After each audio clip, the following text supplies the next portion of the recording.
As we talk about sentence types and sentence length, something else to think about with your sentences is how they begin.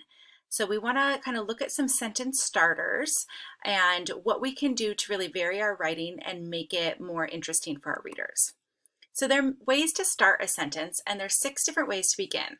You can begin with the subject, a prepositional phrase, an adverb, a present participle phrase, a past participle phrase, and a dependent clause. So we're going to go through each one of these and talk about what they are and how you can use them in your own writing. So first, and typically, we have our subject. These are the types of sentences that begin with the, a, or kind of like a name, Rover, right? The dog ran home, the dog shivered outside the door, Rover shook the water off his soaked fur. So here we have the subject as the first thing off. But then we can do some other things. So for added variety, you might want to think about beginning a sentence with a prepositional phrase. Prepositions are words that connect nouns with the rest of the sentence. So a prepositional phrase is comprised of a preposition and a noun phrase. So in the pouring rain, comma, Rover ran home. Outside the door, comma, Rover shivered in the cold. Before going off the steps, comma, Rover shook off the exit. On the porch, comma, Rover. 2 things to notice with that. One, and I said it out loud, which we typically don't, a prepositional phrase is followed by a comma. It's going to separate that phrase from your sentence. And so, well, from the subject verb of your sentence. So make sure when you use these prepositional phrases that you are using that comma. The other thing to notice is that typically these prepositional phrases will add more description, which is great for narrative writing or when you're trying to set a scene. Another start is to try beginning a sentence with an adverb. Adverbs are words that usually end in ly, and adverbs that begin a sentence are called adverbials. So you could say, jauntingly, the dog sloshed through the pouring rain. Violently, Rover shivered. Purposefully, Rover shivered.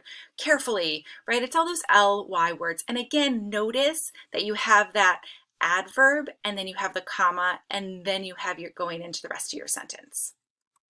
The next is the present participle phrase. So varying sentence starters even further, a present participle phrase may begin the sentence. So these are words that ending in ing.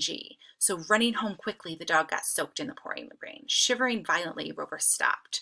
Bounding up the steps, Rover blah, blah, blah. Sitting on the porch. So we have all of these different ways with starting with those ing verbs because we want to make sure that our strong verbs here, stopped, shook, licked, got soaked isn't as strong because it has that got, but we want to keep those strong verbs there. So ing verbs are okay as long as they're not your main verb. And this is a great way to add more detail to your writing.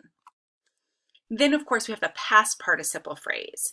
Past participles are words that end in ed. So it's the same idea, but it's just not happening in the moment. Of course, it's happening in the past. So soaked from the pouring rain, comma, Rover ran quickly. Aided by his canine instincts, comma, he shook himself vigorously. Determined to get in quickly in the porch, comma, Rover climbed.